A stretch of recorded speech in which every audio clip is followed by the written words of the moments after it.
Welcome to Monarchist Minute. I'm your host, William Stout, here with Vice Chancellor Clemens Magnolia. Hello. And today we're talking about the election in review. We're just going to briefly go over our thoughts on the results of the election. For those of you who weren't here for our live stream. Don't worry, we don't blame you. Listen. Yeah. It's a Tuesday night. People got things to do on a Tuesday. Yeah. Anywho. So, Clements, what are your thoughts on the election? You go ahead and open us up. Well, certainly, a lot of the higher ups thought that it was going to be an easy Kamala win, and they were completely and utterly wrong. It was an easy Trump win. Yes, and as he proceeded to bulldoze almost every single major state that they thought he was going to get worse in. They thought he was, Texas is going to turn blue, and instead it went to, I think, McCain margins. And I think, in fact, he won every battleground state. But He did. They have officially yet to call Arizona, but let's be honest with ourselves. 13% left. Trump is still leading by. Hold on. He's leading by 6 points. Only 13% of the vote left to come in. It's over. They should have called Arizona by now. Arizona should be called. Trump sitting at 50.5% of the vote as of this recording, and Harris at 47.9% of the national vote. So Trump is the first Republican candidate in 20 years to actually win the popular vote.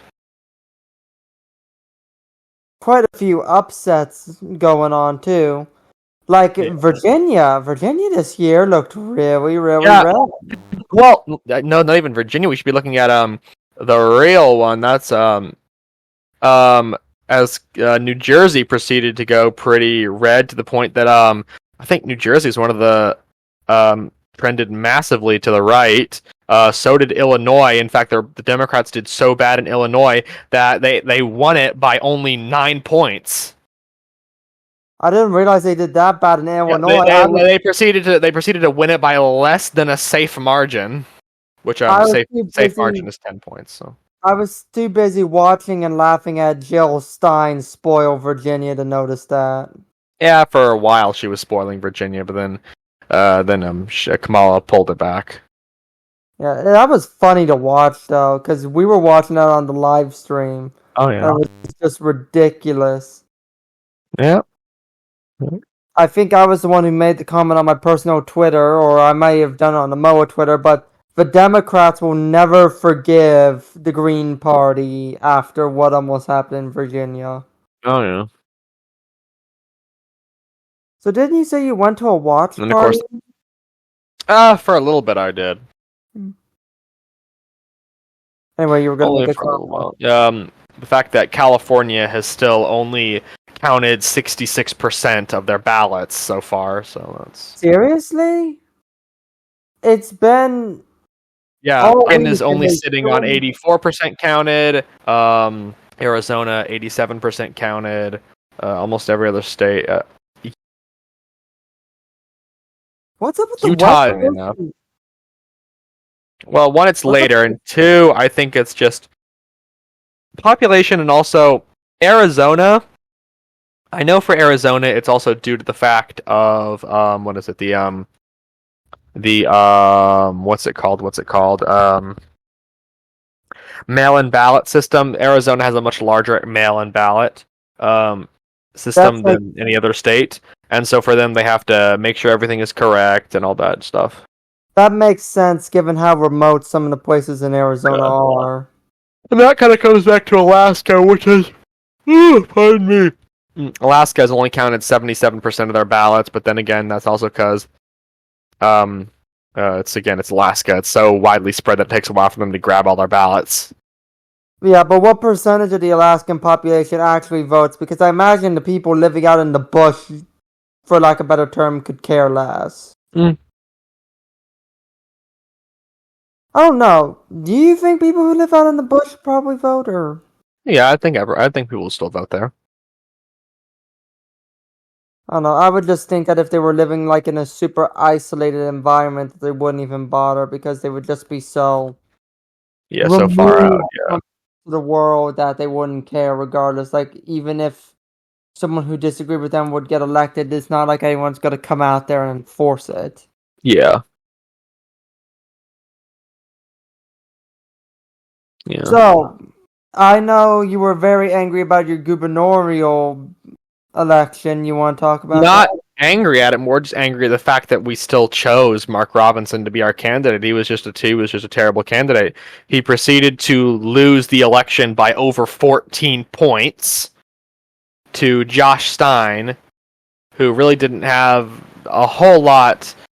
Really, he was just kind of a milquetoast, average Democrat. So not a whole lot to really say about him. Reason he really won was just Mark was just such a terrible candidate. I mean, Josh Stein got more votes than Trump did in North Carolina.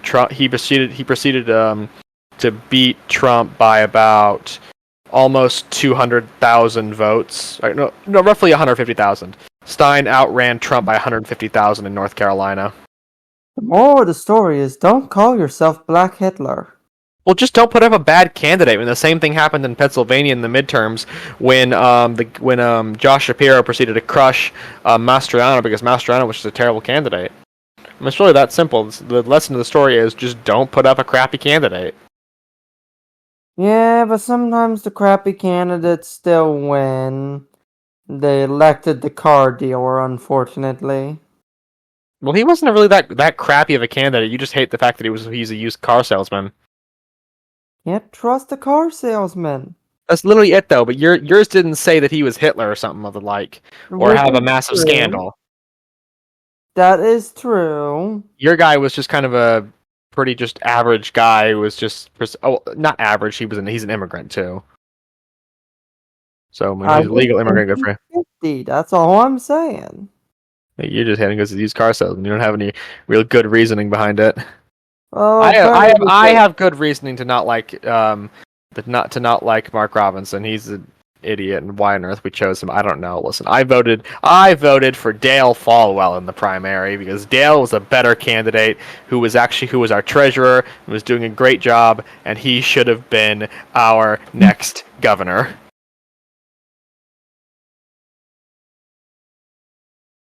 He should be our next governor. It's that simple. And while we're talking on governors, well, I don't know why when he's up for election again. I wonder if what's his name? Ohio's governor. I forget his last name. Mike DeWine. Yeah, Mike DeWine. I'm ashamed of myself for forgetting my own governor's name, but I wonder if he's gonna run for election again. No, he's not. He can't. He can't. Wait, does Ohio have term limits? Yeah, he's term. Yeah. Your governor's term limited. I didn't realize my governors were term limited. Yeah, your governor can't. Mike DeWine cannot run, and he's term limited. So we have to mean someone else is going to be the candidate. Oh, fun! Wonder what. Well, I'm not gonna say what clown because I don't think Mike DeWine was a clown. I actually thought he did a good job, but I'm curious to see who will replace him. I've heard some are saying that Vivek Ramaswamy might attempt to run in one of the statewide races. Is he from Ohio? Yeah, he's Ohioan. He was born in Ohio. I didn't realize he was from Ohio. Yeah, he's Ohioan. He's yours. Wow, we have some interesting characters come out of the Republican Party from Ohio. Oh yeah. Oh yeah. Wait, so where is he from in Ohio? I think he's born in Cincinnati. Oh, that makes sense. Rich, southwestern Ohio. Let me check. Yeah, I'll be. there's some might run for the Senate election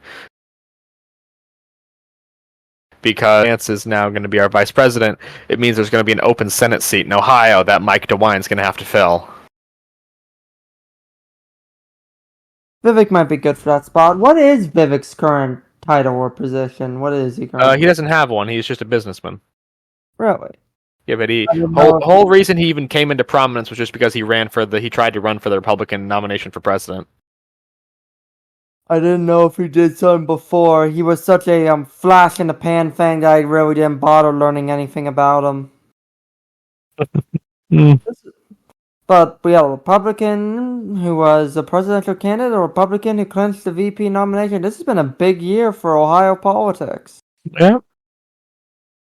Now, if only we could get a Republican president again, and one that's actually competent. So, not JT Vance.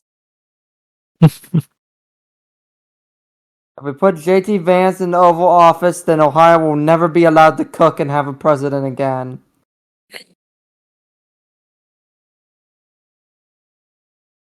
Has North Carolina ever had a president? I can't remember. Yeah, we had one and possibly a second one. The problem is they don't know exactly where he was born.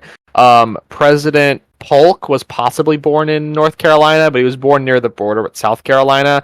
But it's more likely that he was North Carolinian. And also, the first Johnson was born in North Carolina. But he was a senator from Tennessee. But yeah. Oh, wait, was he a senator? No, yeah. Actually, no, that's the thing. Go ahead. No, but to go on to have leadership in Tennessee, not North Carolina. Really? Yeah. Guess that was just part of the moving west everyone was doing. Yeah. I don't know. All of Ohio's presidents either end up being milquetoast or some of the most interesting presidents ever. Like, we had Grant, who is perhaps one of the most militant presidents we've ever had, of course, being the Civil War general. And we had Harding, which is commonly considered one of the most corrupt presidents the U.S. has ever had. It was the first Ohioan president, the last Ohioan president, right? I don't remember who the first Ohioan president is. But you have a point. All the Ohio presidents basically came within like 60 years of each other during that same period in the 19th and early 20th centuries. Yeah, it was Grant. Grant was the first one. And yeah, Harding would have been the last. Funnily enough, the two men that followed Grant were both also Ohioans. Sherman was also an Ohioan. So Ohio basically carried the Union in the Civil War. Yeah, and then of course the other state that we had is we've had as many was of course Virginia, George Washington, Thomas Jefferson, Madison, Monroe, Harrison, Taylor, Tyler, and of course the devil incarnate himself, Woodrow Wilson. Virginia on top. Oh, hi Watercube, how are you doing? Yeah, no, I just appeared. I started feeling a bit better. Oh, glad to. We were just going over a review of the election. You have anything you want to add? Kamala forgot the thing that she got quoted by for the liberals forever, which is she forgot she came in the context of all that came before her, Biden. I don't get that joke. I'm sorry, the humor of it was lost on me. She came in the context. Kamala kept on. You know the coconut tree phrase that she kept repeating? And like all the Kamala heads started using coconut and like palm trees there because like she's like it's something that her mother used to say or something about like, oh, you guys act like you just fell out of a coconut tree, you don't know about the context before you. And Kamala forgot that she existed in the context of Biden. Yeah, I still don't get it because I didn't know the coconut tree thing, and the coconut tree thing still doesn't make sense to me. Don't worry about it. To comprehend this. It's folksy knowledge of, oh, you exist in what came before you, essentially. And Kamala very clearly forgot that. Most of the Dems forgot they exist inside the context of Biden, and, you know, everything that went on there. Except the Biden staffers, who were able to maintain institutional control. I love the Obama staffers, the Kamala staffers, the Clinton staffers, and the Biden staffers all killing each other right now. We will see a new Democratic Party form out of this, and it will be fascinating. History is no longer over. We're so back. Things can happen now. We will a new Democrat Party because if the Democrats No, don't, all right, sorry. I'm going all in. Nothing ever happens. Okay, Fukuyama, who just retracted his statement. History, the nothing ever happens guy finally said something happens. I did really. Yeah, no, like that's you liked my retweet of that stuff. Fukuyama retracted it, like saying history is happening again. History is no longer over. Liberalism has no longer won. but yeah, like I forgot about that. Sorry. But yeah, I was getting ready to say, the Democratic Party is going to have to do something about all this, because if they don't do something about this, they're never going to recover from this. I'm expecting like somewhat of a leftist swing out of the Democrats. Like, I could see like the social democratic forces growing stronger inside the Democratic Party, just as an alternative to neoliberalism. Hmm. And it's going to be fascinating to see what evolves out of there, because it won't be like anything far left. The far left do not respect institutions enough to engage with them. But we will see like weird moderate leftists trying to take over control. Like maybe the DSA actually does something and runs a candidate for once in their lives. Ha! Yeah, right. So what's the DSA? They're a Democratic 501c. Socialists of America. Yeah, they're a that makes 501c4 sense. organization, and like they're basically beholden to the Democrats, but they also want to act like they're an independent organization. Like allegedly, they're supposed to like endorse and run DSA candidates. Like that's in like their mission statement, but they just don't do it because the DSA is kind of a battleground between far left people who want to agitate for revolution, moderate left people who are tired of the Democrats, and then the Democrat left people. Yeah. And they're going to tear each other to shreds, and one of them will rise to the top, and I cannot wait to see what rises to the top. It's going to be Darwinian over there for a bit. It will definitely be interesting, but one thing's for certain, populism has won out over the neoconservatism, and that's going to define the Republican Party for quite a while. I am fascinated to see what's going to come out of, like, Elon Musk and J.D. Vance in government, how close they are. I am both fascinated and very worried. I cannot wait for all the poor people to be turned into sludge as Yarvin directs. It's going to be so hype. Oh no. The tech bros have won. I don't see this as a populist cultural victory. I see this as a tech bro cultural victory, and that terrifies me. I might be like a what's the word I'm looking for? An engineer by trade. I might be like a really technical skilled guy, but I hate tech bros. I really do. Well, it's because you're an actual engineer. You contribute to society. Tech bros have created a currency that makes it easier to like trade child pornography and drugs and all that terrible stuff. They've made like something that just reconstitutes words in a funny formats. Like there's nothing that tech bros have contributed to society. At most, they've made it worse. Yeah, see, you get it. Tech bros aren't super geniuses. They're just rich people. They're basically the 21st century version of Renaissance Man, but instead of making artwork, they just make weird technology. Yeah, and They're they just rich people that commission ethically questionable technologies.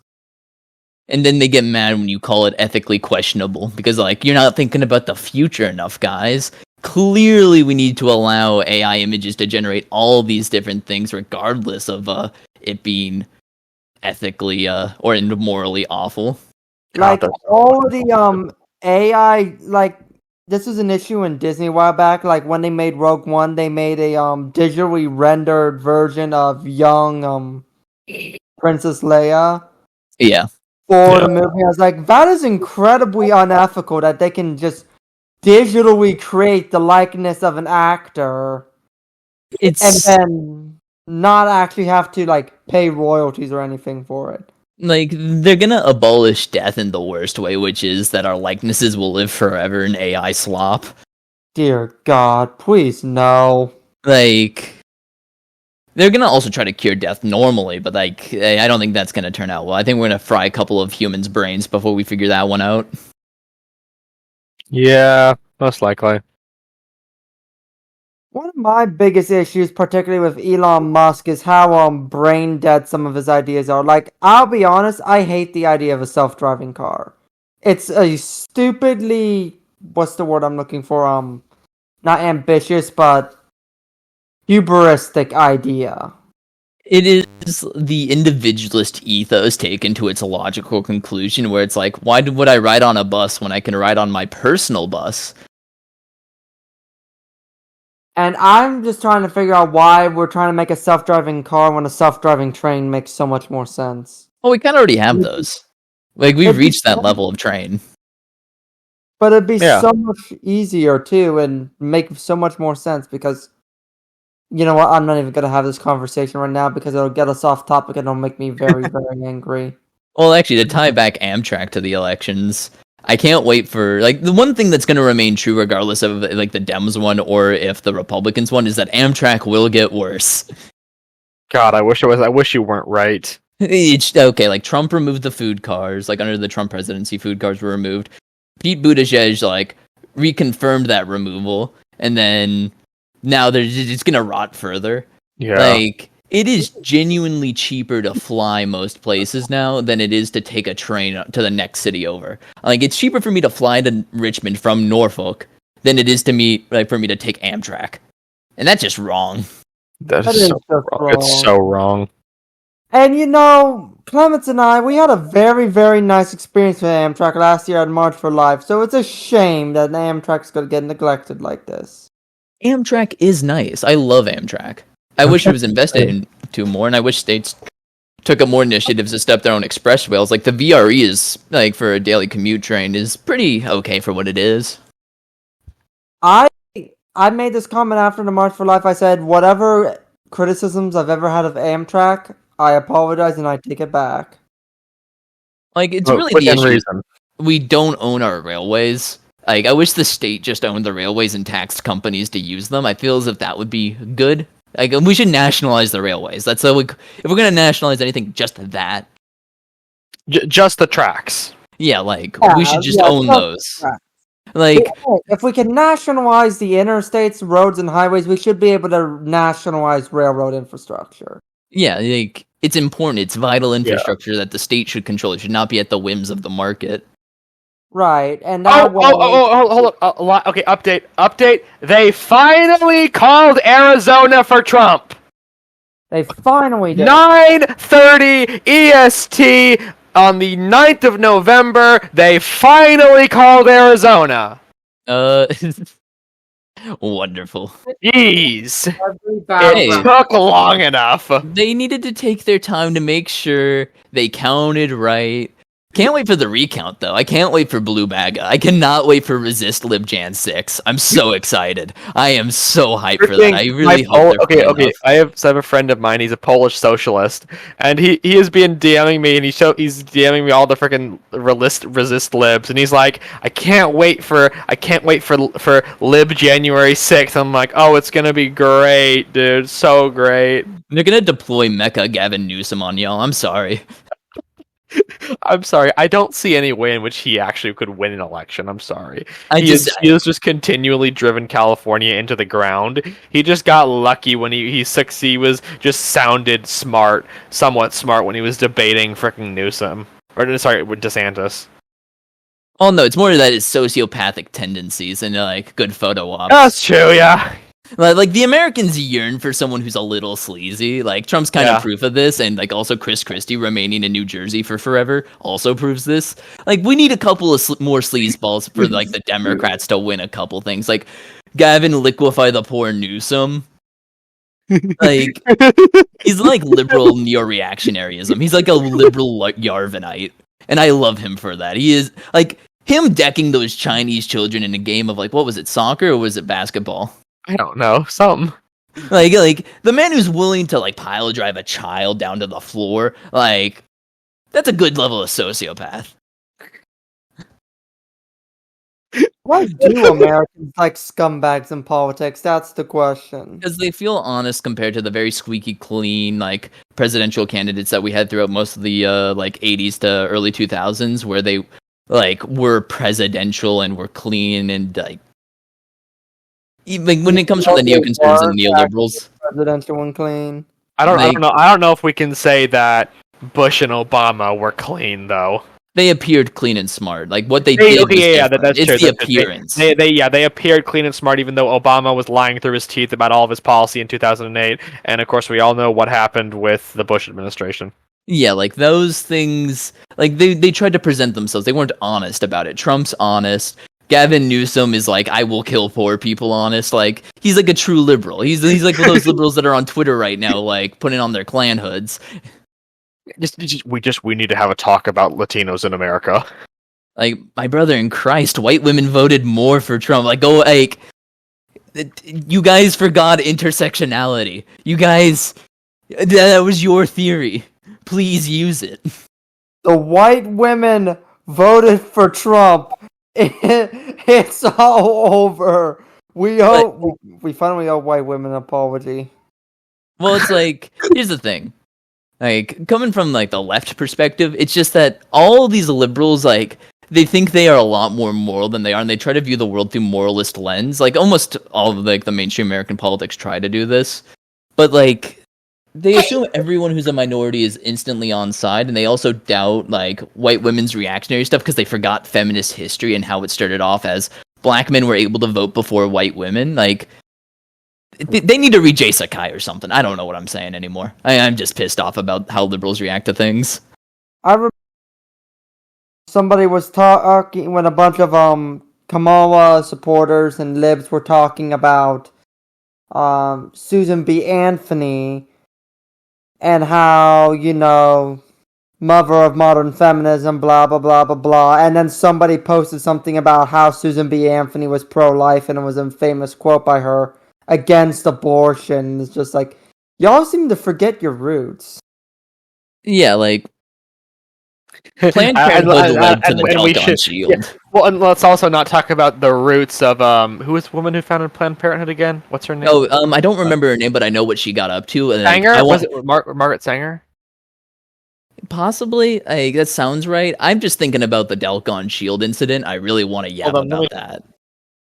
Yes, it was Margaret Sanger. Margaret Sanger was the founder of Planned Parenthood, and the reason she did it was because she was extremely racist. Yeah, people forget that the progressives early on were very pro-eugenics, and that kind of continued on until the 60s and 70s with the neo-Malthusians and deep ecologists, which led to the Delcon Shield, which is when... you both know what an IUD is, right? I'm assuming?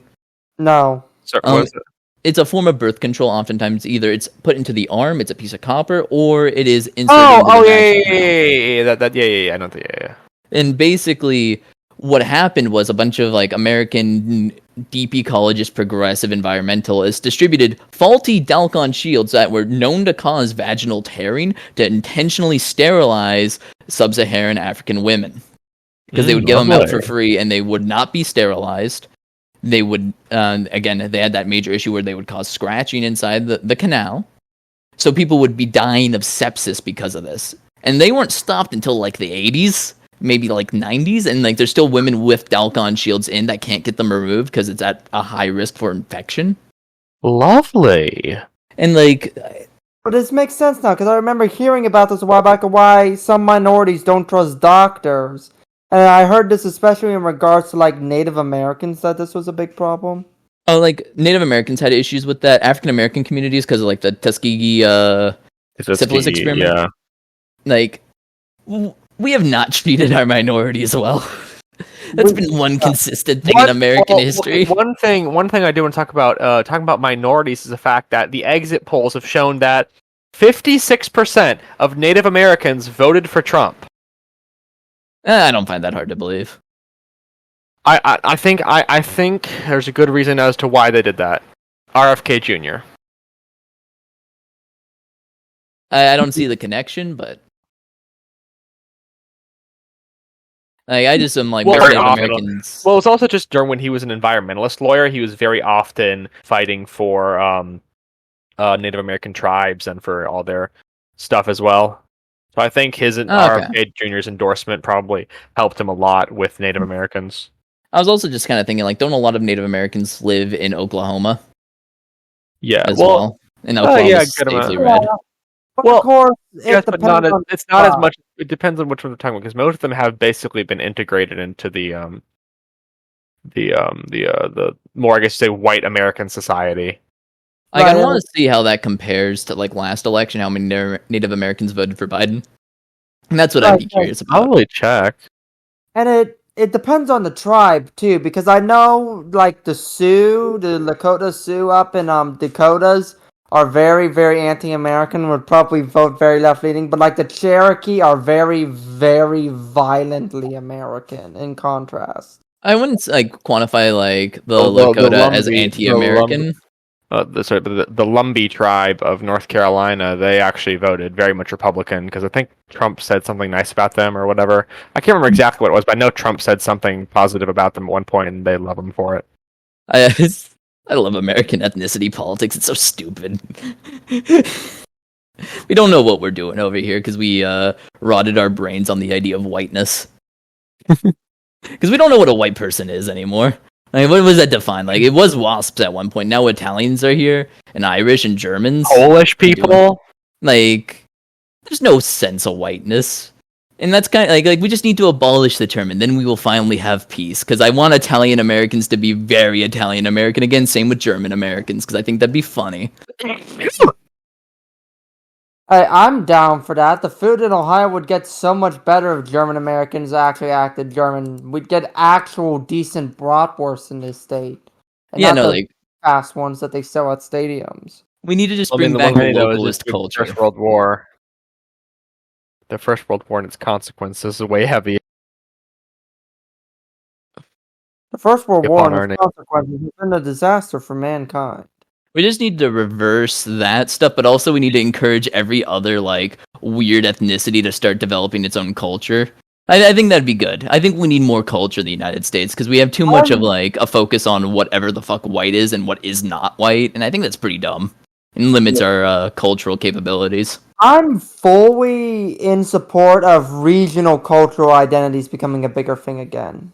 Yeah, like we need localism now. We need local politics more than ever. Yeah. Mostly just because like we are getting way too focused on federal politics that we don't really notice the rot inside our own communities. Yeah. Which is why we at the Monarchists of America have always said, for heaven's sakes, look at your local politics. Get involved, and if you want to catch up, you can just watch like city council meetings online. If you want to be a little neat, and not go outside like a little creature. Yeah. But you should go outside. Go outside. Go outside and go actually watch it, or go just listen to it. You know, it's actually kind of interesting. And also just go get involved in your local community more in general, because a lot of community spaces are dying, and it's because people turn to the internet for socialization more than ever now, as those places die. It becomes an ever worsening feedback loop. Yay! And we get wonderful byproducts like incels and other delightful fellows. like stop the production of the next Nick Fuentes. Go to your local farmers market and just hang out. Yeah. Unfortunately, my local farmers market is at the same time I have class. Sad, I know. I'll just find other local events. Like I started looking at my local libraries for events, and there's a lot out there that are just clubs. Like getting involved in your community is how you actually build up a power base, and it's how you actually get involved in politics. People treat politics like it only needs to be policy and stuff like that, compared to just making connections and knowing people and gaining trust. And that's also I've been trying to Dems become failed more. on. I've been trying to get out by becoming more active in my church and my church events, and there are a lot of interesting and powerful people that go to my church because for a community my size, my church is functionally a mega church. I'm sorry to hear that. Aesthetically, or just like in its soul.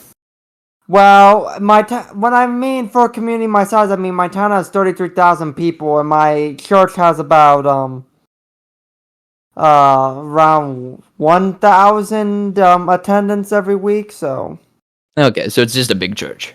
yeah, that's why I said for a community my size, it's proportional. Well, yeah, like, but whenever is it? Whenever you say mega church, that has an implication of a certain ethos there, and I was worried there. It doesn't have that. It doesn't have those ethos. Although we do have a coffee shop in it. Yeah, but do the proceeds go to the church? Yes. Okay, then that's chill. That's whatever. It's coffee. I don't know. Please bow your heads and join us in prayer. In the name of the Father, Son, and the Holy Spirit. Our Father, who art in heaven, hallowed be thy name. Thy kingdom come, thy will be done, on earth as it is in heaven. Give us this day our daily bread, and forgive us of our trespasses, as we forgive those who trespass against us. And lead us not into temptation, but deliver us from evil. For thy is the kingdom, the power, and the glory forever. Amen. Thank you for joining us this week on Monarchist Minute. We hope to see you again next time.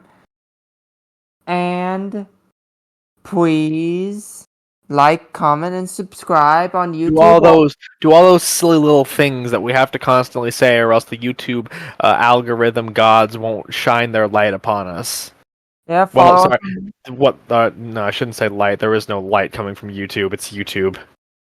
and follow us on social media. Get a hold of us if you want to help out with the organization. Until then, may God bless you and may God bless the United States of America. Thank you and good night.